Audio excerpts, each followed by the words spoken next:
예, 총리 후보자님, 우선 국무총리 지명되신 것에 축하드립니다. 예.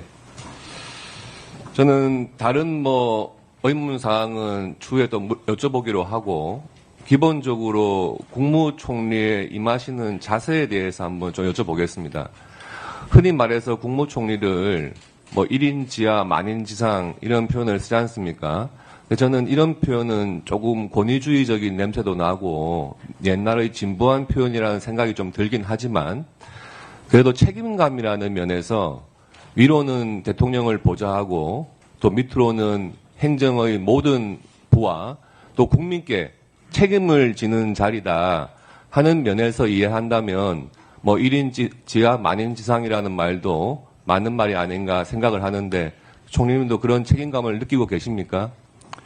책임감을 느끼지만은 1인 지하 만인 지상이라는 표현은 존경하는 곽 의원님이 느끼시는 대로 시대에도 좀 맞지 않는다는 생각이 들고요.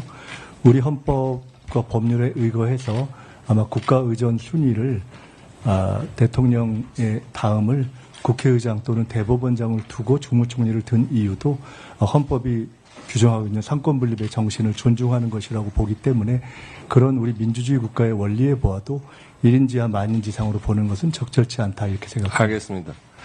그 총리 후보자께서 예전에 서울시장 출마하신 적도 있고요. 또 부산시장 출마하신 적도 있어요.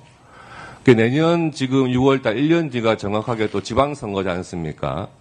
지금 국무총리로 지명되신 다음에 여러 번마다 틀릴 수 있을 것 같아요. 나는 정말 국무총리라는 그 직을 무겁게 생각하고 공직자로서의 마지막 소임이라고 생각하고 모든 것을 다 쏟아붓겠다 하는 분도 계실 수 있을 것 같고요. 또 정치인 출신의 총리 지명자라면 이 총리 생활 1년 정도 하고 다음 지방선거 때 서울시장 한번 도전해 보겠다 하는 생각도 하실 수 있을 것 같아요. 둘 중에 어느 쪽이신가요? 이미 제 마음도 그리 정했고 대통령님께도 이 직이 제 정치의 마지막일 수 있다라는 생각으로 전력 투격하겠다는 말씀을 드렸습니다. 네, 그렇게 임해 주시기를 바랍니다. 네. 지금 국무총리가 되시면은요, 저도 잘 몰랐는데 국회의원직을 유지하게 되시죠?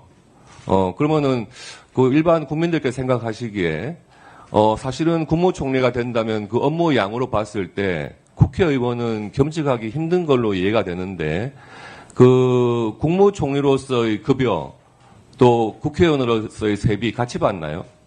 그것은 통상적인 원리상 양직을 겸하게 됐을 경우에 네. 주요 임하고 있는 직 예. 또는 액수가 더 많은 직의 그 급여를 받는 것으로 그렇게 알고 있습니다. 그렇죠. 한쪽만 받는 거죠. 네. 예. 그러면은 지금 그 국회의원으로서 또 후원금 모금하실 거 아니에요? 그러면은 총리로 있는 동안에 후원금 모금은 계속 하시는 겁니까? 그것을 위한 특별한 활동을 하고 있지는 않습니다. 그러면은 지금 또 보좌진이 많으시잖아요. 국회의원으로서. 사실 국무총리가 되면 국회의원직을 겸하게는 돼 있지만 국회의원으로서의 활동은 거의 어렵다고 보여지는데 보좌진은 계속 유지하시는 건가요? 그 주신 질문이 국회의원직을 겸하는 것이 타당한지 또는 그와 관련된 보좌진의 유지 등등과 관련한 판단을 여쭤보시는 것이라면 그런 문제에 대해서 혹시 헌법과 법률 또 그에 의거한 국회의 다른 판단이 있다면 그것을 충분히 저는 당연히 따르는 것이 옳다고 보고 오늘 현재까지는 대한민국 국회가 만들어지고 국무총리 제도가 만들어진 이후 현재까지 겸직 제도가 진행되어 있는 상황이기 때문에 저로서는 그 틀을 준수하면서 최대한 절제할 것을 절제하면서 하겠다 이렇게 말씀 올리겠습니다. 예, 총리 후보자님께 여쭤보겠는데 그 전에 국무총리로서 국회의원직을 겸했던 분이 이완구 국무총리 계시고 정세균 국무총리 계시고 그랬어요. 근데 계속해서 국회의원직을 겸했단 말이에요. 지금 그 총리 후보자께서 그렇게 총리직에 대한 어떤 무거운 책임감 이런 걸 느끼신다면 헌정사상 처음으로 국회의원직은 사임하시고 국무총리직에 전념하겠다. 이런 한번 결심 같은 거는 생각해 보신 적이 없습니까? 생각해 본 적 없습니다. 없어요. 예, 슬라이드 한번 좀 띄워봐 주시죠. 그래서 지금 총리 후보자로 지명되면 기본적으로 보는 것들이 있어요. 군 복무는 마쳤는지, 또 정과 관계는 어떤지, 그동안 또 정치인 출신이면 정치 이력은 어떤지, 또 불명확한 소득은 없었는지, 이런 것들은 기본적으로 보는 거죠. 그런데 과거에 비해서 이 군 복무라든지 전과 관계라든지 이런 것들이 사실 굉장히 도덕 기준이 그냥 흐지부지 해버린 상태입니다. 지금 제가 숫자로 한번 봤어요. 이재명 대통령과 김민석 총리 후보자 두 분 다 군 복무한 적은 전혀 없어요. 그렇죠? 그리고 전과 관계를 보니까 공교롭게도 이재명 대통령도 전과 사범이고 김민석 후보도 전과 사범이에요. 물론 전과의 내용면에서는 좀 달라요. 예, 그렇고 정치를 하시면서 굉장히 여기저기를 막 다니셨어요. 양천, 영등포, 부산까지 그렇게 이동하신 거리가 한 1000km 정도 되더라고요. 그리고 확인되지 않은 소득은 지금 총리 후보자께서 스스로 말씀하신 내용 자체가 5년간 소득 신고액에 비해서 한 8억 정도를 그 세비 외의 소득원으로 사용한 것은 맞다. 이렇게 인정하신 그 금액입니다. 8억 원. 그리고 그 8억 원이 왜 문제가 되냐 하면 두 번의 정치자금법 위반에 따른 추징금 합계액이 2억 원, 7억 2천만 원 합쳐서 이제 9억 2천 정도였고요.